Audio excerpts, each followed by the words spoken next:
আসসালামু আলাইকুম। আমন্ত্রণ বাংলা ভিশন সংবাদে আপনাদের সাথে আছি জেবা রহমান। শুরুতেই বিআরবি কেবল সংবাদ শিরোনাম। ভেঙে দেওয়া হলো বিএনপির ঢাকা সহ 4 মহানগর ও যুব দলের কমিটি। ত্যাগী নেতৃত্ব দিয়ে ঢেলে সাজানো হবে জানালেন মির্জা ফখরুল। বছর খানেকের মধ্যে কেন্দ্রীয় কাউন্সিল। তারেক রহমানকে ভালো মানুষ সাজানোর চেষ্টা করছেন মির্জা ফখরুল। ওবায়দুল কাদেরের মন্তব্য।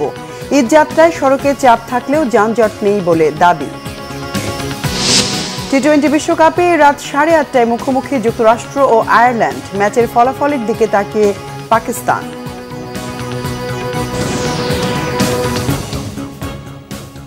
দেখছিলেন বিআরবি কেবল সংবাদ শিরোনাম, এবার বিস্তারিত সংবাদ।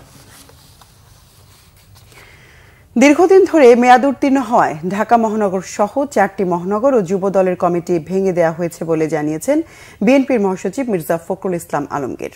তিনি জানান, আন্দোলন সংগ্রামে ভূমিকা রাখা ত্যাগী যোগ্য তরুণ নেতৃত্ব দিয়ে ঢেলে সাজানো হবে ঢাকা মহানগর সহ ভেঙে দেয়া কমিটিগুলো। তবে বছর খানেকের মধ্যে কেন্দ্রীয় কাউন্সিল হবে বলে জানান মির্জা ফখরুল। আরও জানাচ্ছেন জাহাঙ্গীর আকন্দ।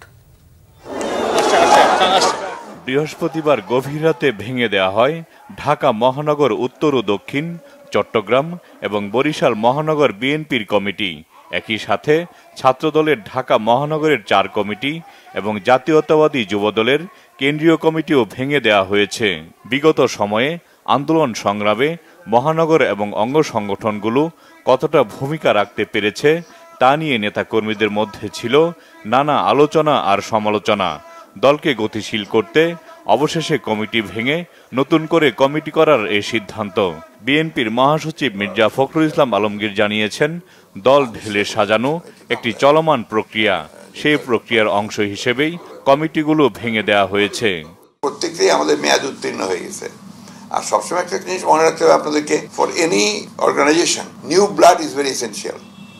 আপনার ভীষণ জরুরি আর কি। আপনার তো এখানে যখনই আপনার হয় সম্মেলন হয়, সম্মেলনের মধ্যে দিয়ে আপনার নতুন নেতৃত্ব উঠে আসে, অথবা আপনার একটা কনভেনিং কমিটি হয়, তারা নতুন করে সম্মেলন করার প্রস্তুতি গ্রহণ করে, তো সেটাই যে আপনার নর্মাল নিয়ম। তো সেটাই, এটা তো আপনার নিঃসন্দেহে আপনার যারা আন্দোলন করেনি তারা তো নেতৃত্ব থাকার প্রশ্ন করেনি। তবে এর সংখ্যা খুব কম, আন্দোলনের সম্পৃক্ত হয় না, এই সংখ্যা খুব কম। এটা আপনার এত বড় পার্টি একটা, এই পার্টিতে তো আপনার নেতৃত্ব দেওয়ার শক্তি অনেকেরই আছে। তবে নিঃসন্দেহে এখন হয়তো আপনার তুলনামূলকভাবে তরুণরা সামনে আসবে, এটাই স্বাভাবিক। বেশ কয়েকজন সদস্য মৃত্যুবরণ করায় দীর্ঘদিন ধরেই দলের স্থায়ী কমিটির অনেকগুলো পদ শূন্য। এসব শূন্য পদ পূরণ করা হবে কিনা এমন প্রশ্নে বিএনপির মহাসচিব বলেন, এটা দলের হাইকমান্ডের সিদ্ধান্তের ব্যাপার। তবে দলের কেন্দ্রীয় কাউন্সিল অনুষ্ঠানের চিন্তা ভাবনা করা হচ্ছে বলে জানান তিনি। আমাদের বিএনপিতে আমাদের একটা স্থায়ী কমিটি আছে, আমাদের একজন চেয়ারপারসন ইজ আওয়ার হাইকমান্ড। মানে আমরা কিন্তু দল সম্পূর্ণভাবে সব সিদ্ধান্ত নেওয়ার দায়িত্ব সাংগঠনিকভাবে তাকে দিয়েছেন। এটা উনি সিদ্ধান্ত নেবেন, বা আমাদের যখন সম্মেলন হবে তখন তো করতেই হবে। কাউন্সিল যখন হবে তখন তো নতুন আসবেই। আমরা চেষ্টা করবো যত তাড়াতাড়ি করা যায়। আমরা কাজ শুরু করছি, চিন্তা ভাবনা করছি। আমরা এটা বড় মুশকিল, কারণ আমি বললাম এখন আর সেটা তো আমরা মনে করি যে বছর খানেক তো লাগবে রেডি হতে। সবখান থেকে তো উঠে আসতে হবে আপনাকে। জাহাঙ্গীর আকন্দ, বাংলা ভিশন, ঢাকা।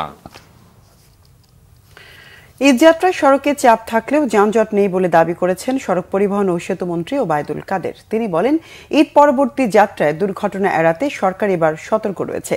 ধানমন্ডিতে ব্রিফিংয়ে আওয়ামী লীগের সাধারণ সম্পাদক এবং সড়ক পরিবহন ও সেতু মন্ত্রী ওবায়দুল কাদেরের অভিযোগ, তারেক রহমানকে ভালো মানুষ সাজানোর চেষ্টা করছেন মির্জা ফখরুল ইসলাম আলমগীর।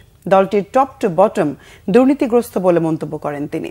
কোরবানির পশুবাহী ট্রাক যাতে যেখানে সেখানে না দাঁড়াতে পারে সেজন্য সংশ্লিষ্টদের দায়িত্ব স্মরণ করিয়ে দেন ওবায়দুল কাদের। তিনি দাবি করেন, সরকারের সৎ সাহস থাকায় এমপি আনার হত্যাকাণ্ডের ঘটনায় জেলার সাধারণ সম্পাদক রিমান্ডে, অথচ বিএনপি তাদের আমলে কোনো নেতার বিচারের সাহসও দেখাতে পারেনি।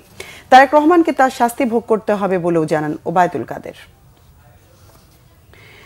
প্রিয়জনদের সঙ্গে ঈদ উদযাপনে রাজধানী ছাড়ছে মানুষ। সকাল থেকে বাস টার্মিনাল, ট্রেন স্টেশনে ঘরমুখো যাত্রীদের ভিড়।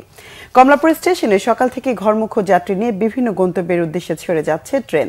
যাত্রাপথে ভোগান্তি এড়াতে রেলপথ বেছে নেওয়া বলছেন ট্রেনের যাত্রীরা। ছোট বড় সবার চোখে মুখেই খুশির দীপ্তি। অনলাইনে যারা টিকিট কিনেছেন তারাই প্রবেশ করতে পারছেন স্টেশনে।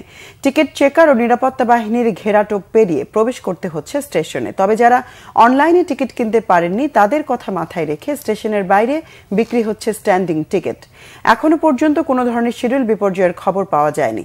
যাত্রা নির্বিঘ্ন করতে সব ব্যবস্থা নেওয়া হয়েছে বলে জানিয়েছেন রেল কর্তৃপক্ষ। দুর্ঘটনা এড়াতে ট্রেন বা বাসের ছাদে না চড়তে যাত্রীদের অনুরোধ করা হয়েছে।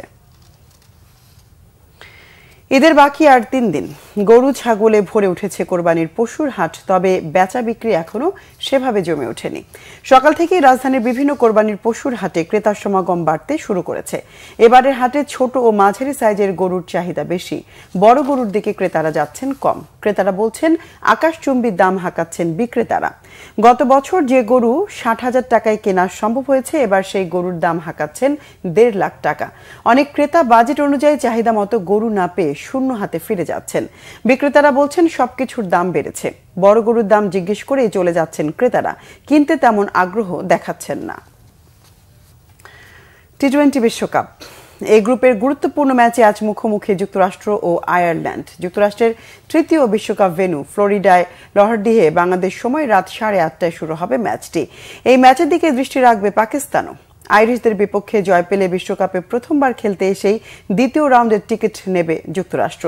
তাদের জয়ে আয়ারল্যান্ডের বিপক্ষে শেষ ম্যাচ হাতে রেখেই বিদায় নেবে পাকিস্তান। গ্রুপে ভারত 3 ম্যাচেই জয় নিয়ে উঠে গেছে সুপার 8-এ। সমান খেলায় 2 জয় ও 1 হারে গ্রুপের 2-এ যুক্তরাষ্ট্র। কানাডা ও পাকিস্তানের বিপক্ষে জয়ের পর ভারতের কাছে হেরেছে আইসিসির সহযোগী সদস্য দেশটি। যুক্তরাষ্ট্র ও ভারতের কাছে হারের পর কানাডার বিপক্ষে জয়ে পাকিস্তানের অবস্থান 3-এ। আয়ারল্যান্ডকে হারিয়ে পাকিস্তানের সমান 1 জয়ে কানাডা 4-এ রয়েছে। 2 হারে আইরিশরা পয়েন্ট শূন্য থেকে গ্রুপের তলানিতে। খাদের কিনারায় থাকা পাকিস্তান দাঁড়িয়ে কঠিন সমীকরণে। আয়ারল্যান্ডের কাছে যুক্তরাষ্ট্র হারলে সুপার 8-এর ভাগ্য খুলতে পারে পাকিস্তানের। তখন গ্রুপের শেষ ম্যাচে আইরিশদের বিপক্ষে প্রয়োজনীয় টার্গেট নিয়ে খেলতে পারবে 2009 সালের টি-20 বিশ্ব চ্যাম্পিয়নরা। 20 ওভারের বিশ্বকাপে যুক্তরাষ্ট্র ও আয়ারল্যান্ড এর আগে 2বার মুখোমুখি হয়েছে। 2 দলই জিতেছে 1টি করে ম্যাচ। দর্শক, ছিল এখনকার মতো। পরের সংবাদ সন্ধ্যা 6টায়, এর আগে 5টায় রয়েছে নিউজ টপ 10 দেখার আমন্ত্রণ রইল। এছাড়া বাংলাভিশন সংবাদ ও সংবাদ সংশ্লিষ্ট অনুষ্ঠান দেখতে ভিজিট করুন www.bvnews24.com ও facebook.com/banglavisionnews-এ এবং সাবস্ক্রাইব করুন youtube.com/banglavisionnews-এ। এতক্ষণ সঙ্গে থাকায় ধন্যবাদ সবাইকে।